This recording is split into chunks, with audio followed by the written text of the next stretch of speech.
things that we've been through. Life is better with you.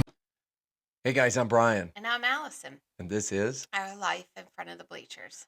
our jobs in education always seem to be centered around relationships and communication with all walks of life of people. As a coach, some of the interactions deal with administrators, most of them deal with kids, but sometimes you have to deal with parents too. And I know in your job that is a centerpiece of everything that you have to do to be proactive or to be reactive sometimes to make sure you communicate the values that you stand for, what the process is, what the expectations are. And as long as there's concert there, things typically go well. And I'd say the vast majority of the interactions with parents over the years have been positive. But many times when you're dealing with sports or you're dealing with people that have a huge love for their children, sometimes they lose perspective. And I know my first job as a head coach was in a place that was pretty tough. Nobody else really wanted a job. We had the state's longest losing streak, and I wasn't even close to their first choice at 27, 28 years old.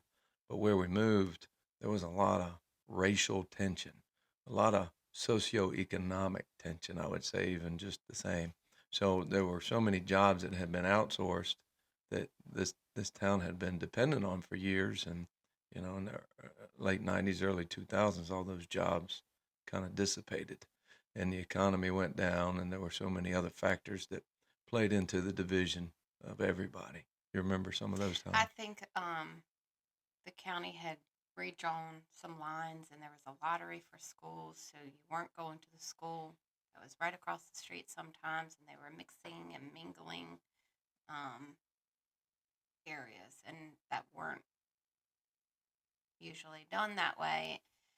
And they redrew the lines and redid it. I think every year that we were there, that it wasn't consistent. Well, and it just most of the kids had not played together growing up. They'd played against one another. So when you Hmm. start talking in sports circles, they were enemies on the field or the courts or whatever they had been growing up, and now they were put into schools together, and it wasn't just based on race because there were just kids that in proximity were pushed into other school districts, and that created some division. But I remember the first day of practice. We're going to practice, and we didn't have a coach's locker room. We didn't have a field house. We didn't have anything. So we had this classroom that all the coaches were getting dressed, and this father decided that he was going to barge right into our classroom area and start filming as the coaches were getting dressed. And I'm like, sir, we're getting dressed. We haven't started practice yet. You need something? He's like, no, I'm doing a documentary for ESPN. I said, you are with your handheld camera? Yeah. I'm gonna do a documentary. And I said, well, sir, you're not doing it here. You can do it somewhere else, but you're not doing it here. Well, while we were getting dressed and ready for practice, he'd put his camera in the middle of our practice field. And he was going to film everything like he was, front and center, had media access and everything that he wanted to a practice. And again, this was one of the worst jobs, if not the worst job in the state. So, not very many people wanted to film it, that's for certain. But I didn't think much of it. I had him move off the field and such, and we did our deal that day. But boy, it sure did rub me the wrong way to start practice that day, and it did the coaches too, because we had black coaches, we had white coaches, and everybody was like taken aback as to why in the world would anybody come in there to film us dressing. That was strange. So as the week went on, the son of that dad uh, spoke pretty negatively of our program to not necessarily about the coaching. It was all about we're always going to be bad and we're always terrible. We'll never win and this, that, and the other. And I thought the kids were going to really hurt him. So I brought him in separately and I said, buddy, you can't do this. You're hurting yourself. You're hurting our team. You can't do that and still be a part of our program. That's not going to fly. So he kind of left out, and the dad got upset that I confronted him. And I said, well, I didn't say anything negative. I just told him for his health and for the sake of being a part of the program, you can't be negative about our program. And he said, you don't have a right to talk to my son. I said, he's playing our program. If he's going to say something bad about our program, I absolutely do have the right to say something to him. So we're going to our first game, and he's on JV, and we had a set of clothes on the side. So if a kid didn't have the right clothes, because they were going to wear ties on game day, and they were going to represent themselves well when we were in that first week of school. And he decided he wasn't going to do that. He was going to wear flowers and flip Hawaiian shirt, flops. yeah. Yeah. And I said, "Buddy, you're not getting on that bus." So we had him call and get a ride because he wasn't going to that game. And boy, that was a fire starter. It was a powder keg in that town no matter what because of the division between black and white. And here I was, a 27, 28-year-old white guy, uh, discipline, disciplining a black kid. And it wasn't more than me having a set of standards, and this is what you have to do in order to be a part of this program. And I don't think too many coaches would ever tolerate such negativity in the locker room and in school and everything else without confronting it. So at that point in time, he took all that video footage to the school board and said that I was shortening water breaks by 24 seconds in this one and this and another. And it just became a firestorm. So then it became, after I had kicked a couple of other kids off the team the following week for smoking weed out in the parking lot after a practice, and they weren't all black; they were all different races and ethnicities, as I recall some of the kids that we dismissed. And so he got the NAACP involved, and the NAACP was involved with this process going to the school board. So I had to go meet with the school board members, I had to meet with the administrators, had to meet all this, and nothing was validated. It just didn't make sense the whole time. But here I was in my first year, a first year head coach, Yeah. first week and 2 weeks, 3 weeks on the job. My head was spinning. I was scared to death I was going to lose my job over something I didn't even do. I mean, it was just, here's your rules and here's what we're going to do. Here's what we're going to follow. We have to set some standards because we got to get this thing right. So it eventually blew over and it just kind of eroded. But then as the season went on, we had a black quarterback and we had another father who was a white guy who thought his son should be the quarterback. So he was also our filmer, and he filmed our games. So we were playing a crosstown rival, and he's filming, and he didn't know, or maybe he didn't care, that his voice could be heard while filming the game. And a lot of things came out of his mouth, one of which was when our quarterback was scrambling, he was pulling for the other team to get him and kill him.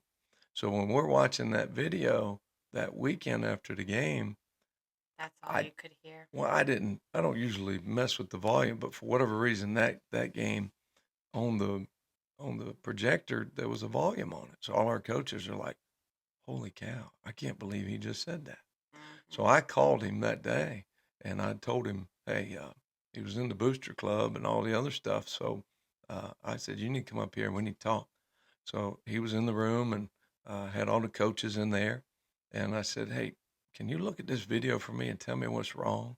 He's like, "I tried to push start and stop when I was supposed to." I said, "Well, I think you didn't press stop on the right time because you probably should have pushed stop before you said some of these things." And I pressed play. And he just hung his head in shame and went away. But I was carried to the school board that week because I was playing too many black kids and not enough white kids. So usually when you're making both sides angry, you're probably somewhere in the middle, right? Because I was pretty consistent. I'm going to play the best. We're going to follow these rules. And if you're not going to follow these rules, then you need to do something else.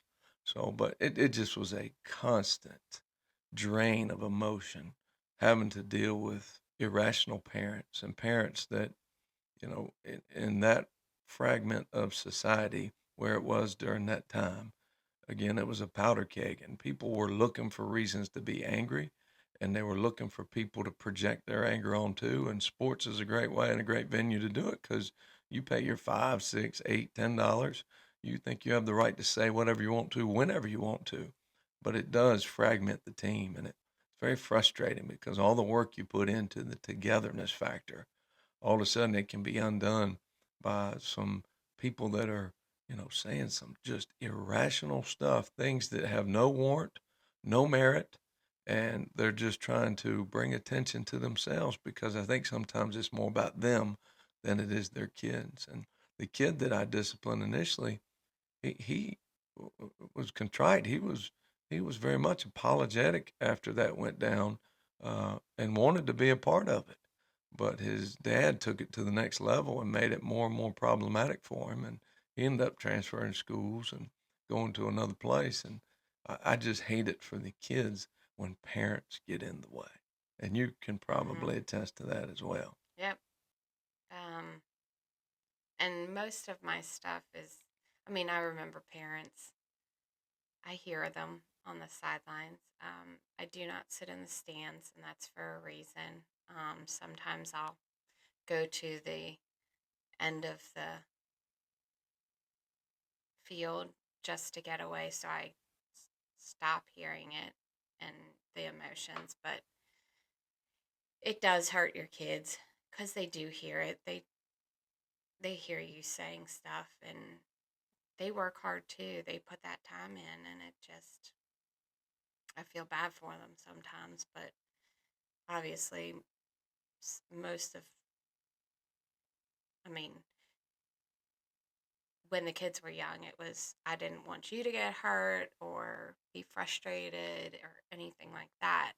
But then when the kids got older and around that age, um, and you hear it, I mean, I remember at one school, one of our kids was playing, and the mom behind me, she was drunk, but she was sitting there yelling for our child to get hurt. And I mean, That no was in reason. lacrosse. That was in No, that wasn't. That was in oh, football. Her son was on the team and didn't play the same position, so I don't know why she wanted our child hurt, but, and I just turned around and said, "Really?" Because she was right behind me, even though I was on the sidelines. So yeah, they're it just so just, rational at times. It's just I know we had talked about it before we came on and started filming this about how we tried to keep perspective. And there were many times that I, as a coach, I have more experience than the coaches that are coaching my sons, but I'm not going to get in their way. If they came and asked me, I might say something to them, but I'm not going to get involved. And they're volunteering their time, and we don't make a lot of money in what we do. We get paid. Uh, but to endure some of the hostilities where you were spat upon by parents coming on there cussing about your husband, or like you said, the torment that goes into that, I wish people would just get some doggone perspective because it's so doggone irrational to do what they do sometimes and make a fool not only of themselves but make a fool of their child because their child is embarrassed. And I hate it for them because the kids work so hard. Each group of our kids spend about 1,000 hours a year getting ready for the moments of the season. And in the span of a few seconds, when things don't go their way, or we've had some moments where things don't go our way as a team, and they jump on that bandwagon of this is my time to get everybody to hear me so I can be right. And most of them have zero clue. I'm talking about zero. They don't even know how many players are actually on the field per team. They have zero clue, but they're going to belt out all this information. We had another parent that we're on offense, and he's talking about us playing bump and run. I'm like, and he's crazy, talking and screaming from the bleachers. You need to stop playing bump and run. You need to start doing this, that, and the other. And I should have taken upon myself then to turn around and try to educate so it didn't become cancerous. But sometimes people listen because they don't know they any don't, better. yeah. So we've done things before where I do a coach's clinic for the parents, for the moms, to try Mm-hmm. to educate them a little bit, to let them know there's a lot more into this than just your baby getting the ball or not, getting on the field or not. There's a ton that goes into it. And when there are injuries, there are all these other, you know, Or certain. things happen during the week where it, like you said, there's injuries or one kid's coming back and it changes the dynamic because another kid's going out, that you can't do certain things because of certain players and what they are able to do, because you do want every child to succeed out there. So you do a great job at making sure those kids are equipped with what they can do physically, because some kids can't do certain things physically. And you make sure that you do certain plays for certain kids and include them in that, so that, I know I'm sounding crazy, but just so certain kids can do certain plays just physically, and some kids can't do other plays. Does that make sense? I mean, that just, Well, I mean, every coach has to try to fit into the equation all the puzzle pieces the very best they can. And you'd love for everybody to play, and you'd love for everybody to have their moments to shine. But there are limitations, whether you're who you're going against, whether it be the weather conditions, whether it be the preparation and practice, injuries.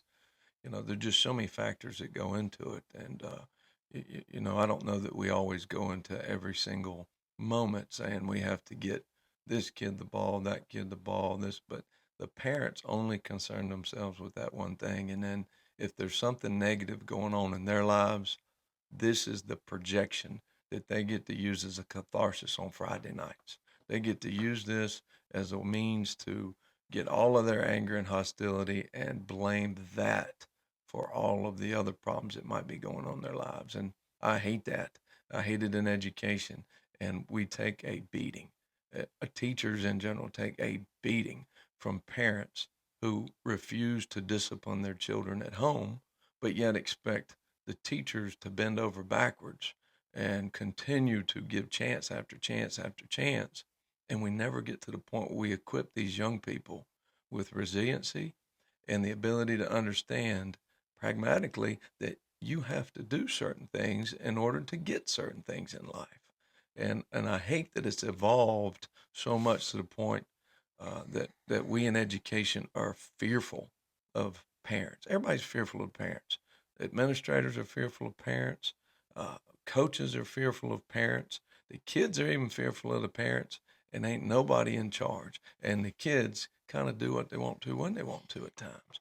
I've been fortunate that I've had some good administrators, but in some of these future episodes that we'll show, I've had some really bad leadership and irrational leadership. And as you spoke to a little bit while ago, alcohol played a large factor in how irrational and how much torment we were subjected to, not just me, but everybody else around because of bad leadership. And I hope that we'll demand more as we go forth because we're in the latter stages of our career.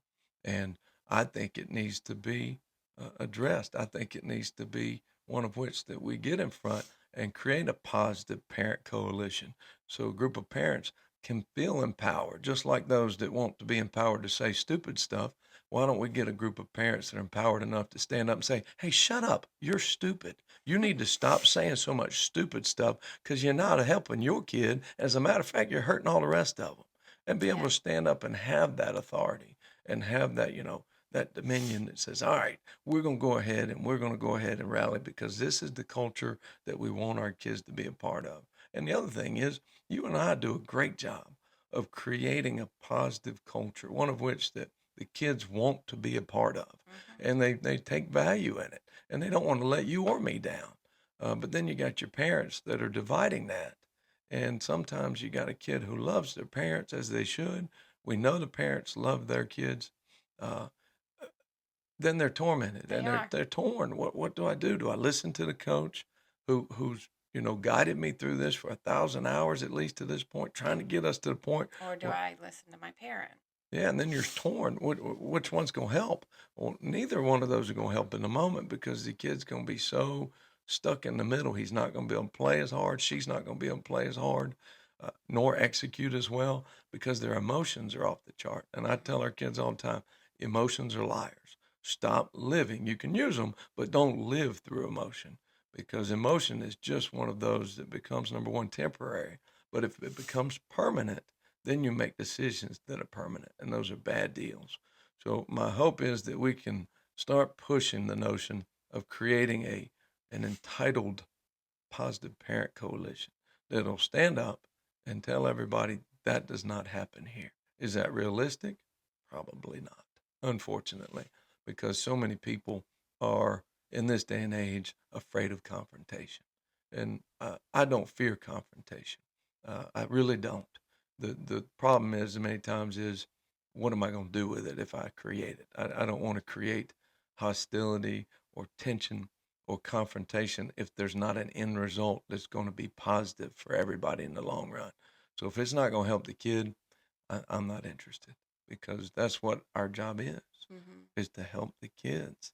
And if I have to confront an individual and it's not going to help that individual or team, then my hope is somebody else can. That's where administrators are supposed to come into play. That's where hopefully other parent groups can come into play and say, you know what, enough's enough. You need to stop, and you need not do these things to our kids and our school and the fabric that we're trying to be. But I just there's so many other people that I've dealt with in my day, parent wise, who've helped so much, and many times they get drowned out by stupidity. And Yeah. I don't mind saying it's stupid because unless you're educated on what you're throwing all those crazy words and cussing and screaming, unless you have an education and you can back that up with warranted and merited facts as to why you're saying what you're saying and is it going to help, then you need to just shut up because you're all you're doing is creating division and bringing attention to yourself. And if the attention is supposed to be for you, then get your butt out of the stands and learn how to coach. Come on down. We'll figure it out for you because you can probably make a fool of yourself just like I do.